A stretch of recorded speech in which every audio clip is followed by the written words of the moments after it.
안녕하세요. 이화여대 입학처장 조윌럼입니다.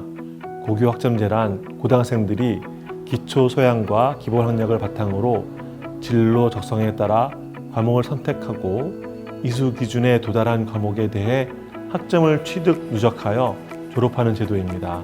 이화여대는 고등학교 교육과정을 바탕으로 학생들의 눈높이에 맞는 수업을 개발하여 학생의 진로 설계 역량의 향상을 위한 기반을 조성하고자 합니다.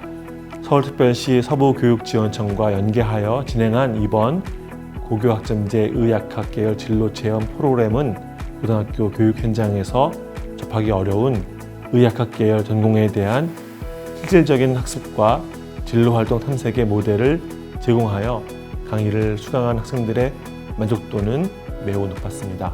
이를 통해 우수한 학생들의 대학 입학 이후 적응도를 높일 수 있는 심화학습의 기회가 되고 고교 및 대학의 교육 현장에 더 많은 시너지 효과를 기대할 수 있을 것으로 보입니다.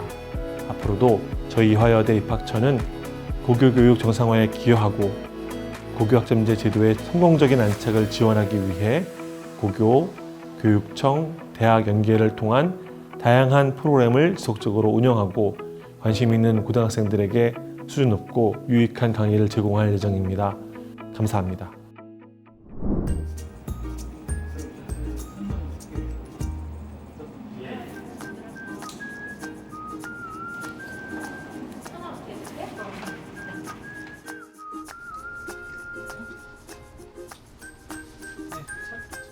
첫 번째 시간은 그래서 이론에 대한 시간인데, 그 단백질 결정학이라는 것이 어떤 분야인가. 1901년에 그 첫 번째 노벨 물리학상을 그 렌트겐이 받았다는 것을 다 알고 있을 거예요. 이렇게 렌트겐이 첫 번째 노벨 물리학상을 받았고, 그리고 그 많은 과학자들이 왜 렌트겐이 엑스레이 발견이라는 이러한 사실에 아무런 이견 없이 노벨상을 수상하는데 동의했는가? 거시적인 세계, 눈으로 보이는 세계들은 아시겠지만 기원전 이미 3000년 전에 피라미드를 이미 만들 정도로 놀라운 재능을 가지고 있었죠. 근데 그럴 수 있었던 이유는 뭐냐면은 간단히 말해서 자아가 있었기 때문에 그래요. 룰러. 자아가 있었기 때문에, 그래서 모든 것들을 측정하고 그리고 예측하고, 그래서 놀라운 그러한 그 건축물들을 만들 수 있었는데, 반대로 이 미시 세계는 알 수 없었던 이유가 뭐냐면 바로 그것을 측정할 수 있는 자가 없었기 때문에 그래요. 그 엑스레이의 등장을 통해서 미시 세계가 어떻게 구성되어 있고 그리고 그것을 어떻게 측정하는지에 대한 바로 이 아이디어를 얻게 된 것이죠. 페루츠랑 그 다음에 캔드류가 노벨상을 받는데, 이때 이 사람들이 단백질 구조를 규명하기까지는 20에서 25년이 걸립니다. 지금 그러면 단백질 구조를 규명하는 데는 시간이 얼마나 걸리냐? 지금은 단백질 결정이 있다 그러면은 그냥 하루면은 구조를 규명합니다. 그러니까 세상이 얼마나 바뀌었는지 알겠죠.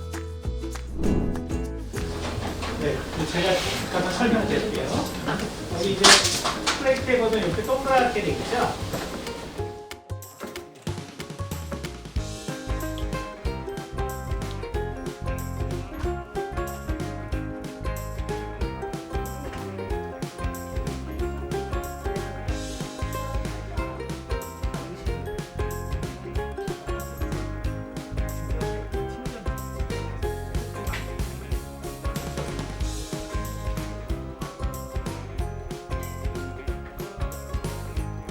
내용은 많지만 간단하게만 여러분이 실제로 할 수 있는 거, 그래서 나눠준 프린트 제일 뒤로 가면 거기 보면은 웹사이트 4개가 나와 있을 거예요. 여기 NCBI 사이트에는 흔히 말하는 PubMed라 그래서 논문을 검색하는 모든 사이트가 있고, PubChem이라 그래서 여태까지 사람이 합성한 모든 화합물의 구조가 다 있어요.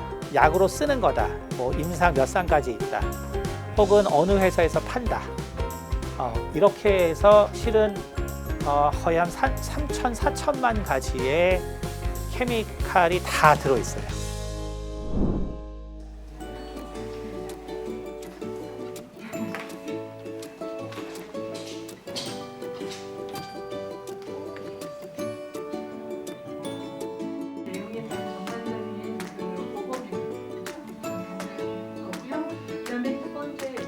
우리 몸의 구성은 호흡기를 거쳐서 우리 몸에 이제 들어오는 게 있고, 그다음에 매일 먹고, 그죠? 그다음에 이제 배설을 하고, 그다음에 외부로부터 우리 몸을 보호하고 지키고 있지요. 그래서 그런 시스템을 이렇게 쭉 나눠 놓은 겁니다. 자, 이런 시스템이 건강하게 잘 유지가 되고 있으면 우리가 건강하다라고 생각을 하는데, 뭐라도 하나가 문제가 생기면 질병의 상태라고 우리가 얘기를 하고 있습니다. 자, 그러면 언제 건강을 유지하고 언제 질병의 상태가 발생을 할 거냐, 우리가 좀 돌아보면 여러 가지 인자가 있겠죠. 그러니까 유전 인자와 그다음에 지금 우리 바이러스, 독소, 그죠? 뭐 대기 오염, 미세먼지, 초미세먼지 이런 부분들에 대한 환경적인 인자가 있을 거고요. 그 다음에 또 우리가 이제 습관적으로 하는 게 있죠. 뭐 술을 많이 마시는 분이 있거나 흡연을 하거나, 사람의 어떤 전 주기를 봤을 때 건강하게 자라고 있는 시점과 그다음에 다 자라서 그 다음은 유지를 하다가 계속 쇠퇴해가는 어떤 그런 시점이 있겠죠. 그래서 그런 어떤 부분에 대해서 내재인자로 얘기를 합니다. 어쨌거나 이런 4개로 크게 이제 제가 나눈 이 팩터가 문제가 됐을 때 우리는 질병이 발생을 한다, 발병을 한다 라고 표현을 합니다. 면역계를 구성을 하는 대표적인 면역세포 형태입니다. 제 왼쪽은 T세포, 그 다음에 화살 B세포, 그 다음 얘는 이 큰 애, 그죠? 포식세포, 대식세포, 그 다음에 마지막 경차 모자를 쓰고 있는 게 수지상세포입니다. 그림에 이 면역세포들의 기능의 특성이 있습니다. T세포는 방어도 하고요, 공격도 합니다. 반면에 B세포는 멀리 있는 거를 이렇게 타겟팅 하겠죠. 표적을 해서 없앨 수 있습니다. 그 다음에 대식세포는 입이 크니까 입으로 가서 먹고 없애는 역할을 하고요. 그 다음에 이 경찰 모자를 쓴 수지상세포는 말 그대로 감시를 합니다. 감시를 하다가 저기 이상한 게 발견이 됐다? 그러면 이런 세포들에게 얼른 알려주고 우리 몸이 면역계가 방어 능력을 나타낼 수 있게 합니다. 건강한 상태 유지하기 위해서는 이런 면역세포가 항상 많은 게 좋은 건 아니고요. 필요할 때 나왔다가 필요하지 않네? 그러면 다시 줄었다가 이런 조절이 잘 이루어지는 게 중요합니다. 실제적인 혈액 내에 있는 면역세포 형태입니다. 많이 봤죠? 빨간색 적혈구, 그 다음에 조금 동글동글하면서 삐죽삐죽삐죽한 것들을 우리가 그냥 백혈구라고 표현을 하고요. 그 다음에 이제 아까 봤던 삐죽삐죽 튀어나와 있는 식세포, 대식세포, 포식세포, 수지상세포 이런 것들을 여기다 이렇게 포함을 시킬 수 있습니다. 자, 실제 모양이고요. 자, 오늘 제가 얘기하는 T세포는 백혈구라는 거 내에 T세포, B세포 이런 게 들어있어요. 우리 몸에 바이러스가 들어왔다. 가서 없애야 되니까 킬러가 많이 만들어져서 없앴을 겁니다. 근데 킬러를 만들어내기 위해서 헬퍼 도움이 필요할 거예요. 그래서 헬퍼와 킬러가 가서 막 없앴어요. 그 다음에 어떡하지? 숫자가 많아진 상태로 그냥 있을까? 가 아니라 우리 몸은 이제 일 다 했으니까 다시 복귀하자. 그래서 숫자를 줄이자가 되겠죠. 그 줄이자라는 일을 수행하는 세포가 조절 T세포로 이해를 하시면 되겠습니다. 그래서 제가 처음에 얘기한 면역계가 한쪽으로 많아지는 게 좋은 게 아니다. 그죠? 많아졌다가 줄었다가 필요할 때 이게 많아졌다가 없어졌다가 그 조절 관계에 있는 세포를 조절 T세포라고 생각하고요. 그 세포를 갖고 우리 연구실에서는 열심히 연구를 하고 있습니다. 제가 말씀드린 어떤 이런 유전자 기능 이해가 결국 신약 개발 또는 활용하는 데 맞는 적용이 되고 있습니다. 그래서 예전에는 우리가 유전자 치료제, 세포 치료제 이러면 한참 뒤의 얘기로 정말 상상을 했는데 지금 바로 코앞에 있고요. 실제 임상적으로 진행되고 있다로 이해를 하시면 됩니다. 간단하게 유전자 치료제, 세포 치료제, 최근에 항체 치료제들을 포함을 한 것들을 바이오 의약품이라고 하고 현재 시대를 우리가 바이오 의약품 시대라고 얘기할 수밖에 없습니다. 그렇다고 우리가 타이레놀 안 먹나요? 아스피린 안 먹나요? 복용을 하죠. 그런데 이제 치료하기 어려운 질병들에 대해서 바이오 의약품의 가치 그리고 필요성이 굉장히 크다 이해하시면 됩니다. 여러분 이제 두 학생이 한 세트를 쓸 수 있게 마이크로 오토파이펫을 제공을 했습니다. 오토파이펫. 자, 뭔지 모르겠죠? 한번 잡아볼까요? 자, 손에 착 감기나요? 자, 잘 잡아보세요. 어떻게 잡는 게 맞는 방법인지 조교들 보면 혹시 거꾸로 잡고 있으면 좀 잘 맞춰주세요. 자, 어때요? 자, 뭐 이렇게 엄지손가락 올라가는 부분도 있고 그러죠? 그래서 여러분들이 지금 연습해 봐야 되는 거 이게 왜 중요하냐면 여기서 여러분이 정확한 양을 취해야 정확한 실험이 되겠죠. 자, 파이펫 이렇게 잡습니다. 4개의 손가락이 이렇게 가게 잡으면 되고요. 에탄올이 들어있는 튜브로 들어가게끔 한번 해보세요.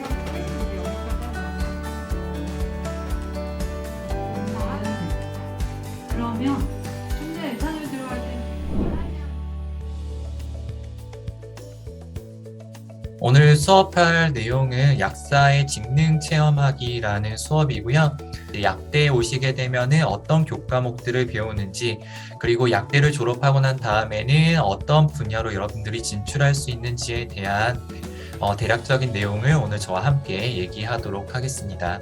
그래서 약대에 입학하게 되면은 배우는 교과목들은 일단 이론 교과목으로서 다양한 수업들을 보실 수가 있죠. 약품생화학, 미생물학, 면역학이라든지 아니면은 의약품 분석학이나 아니면은 약품기기 분석, 그리고 조금 더 약학과 관련된 약물학이나 또는 생리학, 병태생리학 등, 그리고 여기에는 나와 있진 않지만 해부학과 같은 수업들도 배우기도 합니다. 그리고 약을 만드는 것과 관련되어 있는 약제학, 물리약학, 약동학, 그리고 예방약학이나 독성학과 같은 이런 독성 물질과 관련된 학문들을 배우기도 하고요. 그래서 오른쪽 편의 그림을 보면은 약대를 졸업하고 난 다음에는 연구 분야로 진출을 할 수도 있습니다. 그래서 저 같은 경우는 이제 연구를 하고 있는 사람이죠. 그래서 국내외 대학교에 대학원 생활을 하고 이후에는 교수가 될 수도 있고요. 아니면은 국공립연구소라든지 아니면 회사 내에 있는 연구소로 취직을 할 수가 있습니다. 또는 요즘은 대부분의 약대 졸업생들이 임상 분야로 진출을 하고 있는데요. 병원에 있는 약사 또는 지역 약국에 있는 약사로서 내가 실제로 환자들을 만나는 그런 역할을 담당을 할 수도 있습니다. 아니면은 제약회사로 진출을 할 수도 있어요. 그래서 국내외 제약회사, 그리고 여기에 제가 제약회사만 적어두기는 했지만 화장품 회사에도 여러분들이 졸업하고 난 다음에 진출을 할 수가 있습니다. 그 외에도 나는 벤처회사로 갈 수도 있고 변리사가 될 수도 있고 다양한 분야로 진출을 할 수가 있기 때문에 이제 약대에 들어오시면은 이제 여러분들이 가지고 있는 라이센스를 바탕으로 내가 못해도 약사로서 일을 할 수 있다라는 그 어떤 하나의 이런 비상 탈출구를 가지고 다양한 진로를 한번 선택해 보시면 좋을 것 같고요. 6학년 실습을 통해서 또 여러분들이 적성에 맞는 진로를 선택을 하실 수가 있기 때문에 여러분들이 한번 약대의 진로를 잘 생각을 해보시면 좋을 것 같습니다. 수고하셨습니다. 아니면 약국에서 처방전에 따라서 조제하는 것들은 전부 다 DUR에 잡히게 병원에서 환자가 어떤 약물들을 먹고 있었는지 확인하기 위해서 환자한테 먹고 있었던 약물들을 다 가지고 오라고 하는 경우들이 있어요. 이러면은 약사들은 이 환자가 어떤 약을 먹고 있었는지를 파악을 해줘야겠죠. 그래서 제가 케이스를 하나 준비했어요.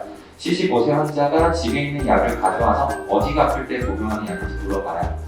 약을 식별해서 환자한테 설명하세요라는 문제를 제가 드렸고요.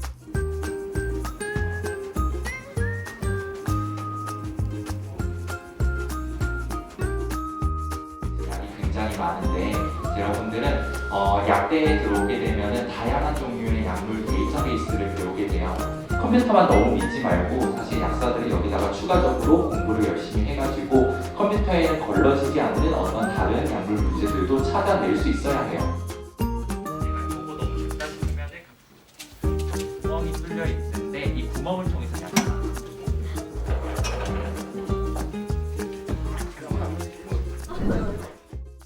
안녕하세요. 이화여자대학교 약학대학장 곽혜선입니다.